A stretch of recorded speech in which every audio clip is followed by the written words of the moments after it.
Okay, so Sierra Runway asks, I know you are a doctor and that is your focus, but it would be nice to hear tips on your self-care routine. Example, hair care, lipsticks, etc. Well, thank you. Hi, I'm Dr. Natalie Jones. I certainly don't consider myself to be a beauty influencer or any of that kind of stuff. I am 45, going to be 46 soon, but I definitely want to answer your questions. I'm a country girl at heart. I'm a simple girl at heart. So for me, less is more. So a lot of times I will go without a whole lot. I'm not a full face girly when it comes to makeup. So that's number one. So if I do wear makeup, the most you'll see is like a lip gloss or a lipstick. So for lipsticks, I love the color red or any sort of variation of that. I also like neutral colors. So I will wear like right now I have on Neutrogena Hydro Boost, but I also like NYX NYX. I will wear, something that I pick up off the shelf at like, Dollar Tree or something like that, as long as it has a good tint to it and it feels good. I also love shiny lip gloss. And shiny lip gloss I love to get from like your local beauty supply store. Usually they have it like right by the register. So I love those, like any flavor thing, watermelon, cherry, that kind of stuff. Again, I don't wear a lot of facial makeup, if at all. For example, today I don't have on anything, and that's usually how I am most days. But if I do put on something, because I have a little scar right here, so when I do wear something, it's usually a what do they call that? It's also by NYX. It's a tinted sunscreen, and so NYX has like all these sunscreens. NYX, but any sort of variation of that. But I really like NYX because it goes on pretty flawlessly. And it's just, something that's very similar to the color of my skin. And I put it on, and it's just like it covers what it needs to cover. And I just go. If otherwise I might, if I'm going out and stuff like that, I'll wear Black Girl sunscreen and things like that. Um, for I do also wear mascara sometimes, not all the time. So for today, I don't have on any, but sometimes I wear one. But if I wear mascara, the only brand that I use is Thrive Cosmetics.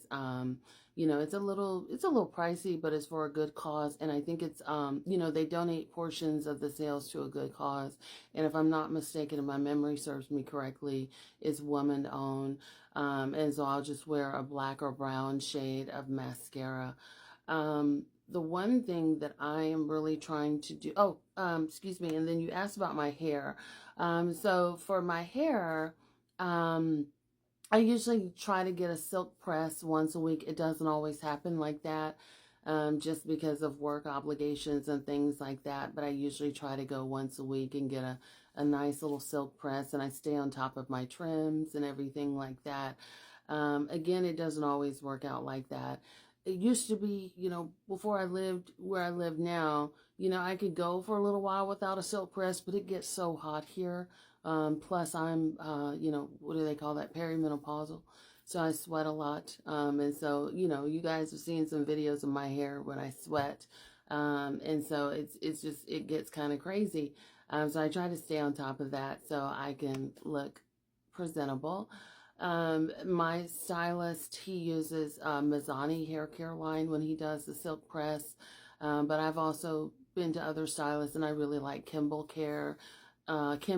hair care products, and so those are really good. Outside of that, when I'm at home, I do a doobie wrap. And so I'll wear a satin bonnet, but I'll put like on the wrap mesh net, and do the wrap. And then, I'll try to, do my edges with like hair mayonnaise, and Camilla Rose hair butter.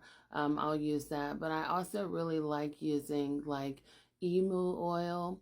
or like glycerin and things like that. And I'll only use like a little bit because a little bit of the oils goes a long way. And my hair is really, really light. And so, you know, if I use too much, more than like a pea size, then it'll really weigh my hair down. But that's kind of what I use. And I just wrap my hair and unwrap my hair with a comb pretty much every day. So silk press is the way to go. Um, you know, my hair has been, this is my hair in the short side. So my hair is, um, you know, when I was younger, it was all the way down my back. So, you know, I'll be trying to grow it out. But one of the things that I am trying to do for hair care now is definitely with diet. So a little while ago, I noticed my hair was just like shedding, and I thought it was due to thyroid. I have a thyroid condition. It is not. I happened upon this by mistake one day. It's actually from dairy. So dairy makes my hair fall out and shed in ridiculous amounts. So I'm kind of going through this phase where I am decreasing. I'm actually eliminating, excuse me, not decreasing, eliminating dairy, which, you know, I like pizza and I used to love to drink coffee with a little bit of cream, but I've eliminated it, and my hair shedding and breakage has stopped tremendously. On top of that, I do take iron and vitamin D supplements. I've also going through the process of cutting out sugar altogether and just sticking to like fruits and veggies and, you know, meats and proteins and things like that. And I find that with cutting out sugar, you know, my hair gets less kinky at the roots, you know, when I sweat.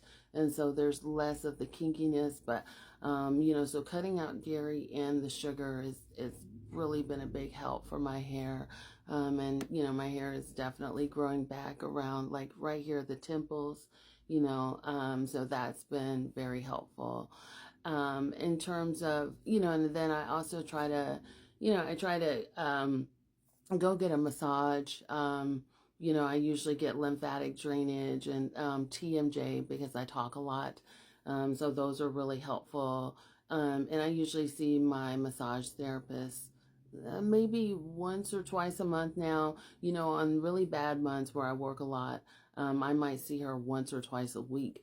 And so there have been quite a few of those this year. So there's that. I usually try to take walks after I eat. 10 minutes is what's recommended. I do have the dumbbell, so I'm using that. Um, I um, I have a gym membership, but I haven't been going as much. And I, you know, I like the gym, but I have a lot of gym anxiety. You know, it's just like, you know, all those people and watching and stuff. So I get a little freaked out, but I'm trying to definitely be better about my walks and working out at home, especially the exercises where it's posture correction for the neck, because I do a lot of work on the computer, and sitting and things like that. So I definitely try to do the posture correction and things like that. And I'm definitely going to try to be better about, you know, doing the, going to the gym is what I was trying to say. But I try to do things out in nature when it's not so hot. Right now it's about 100 degrees. So I do not like heat, right? I'm extremely heat intolerant.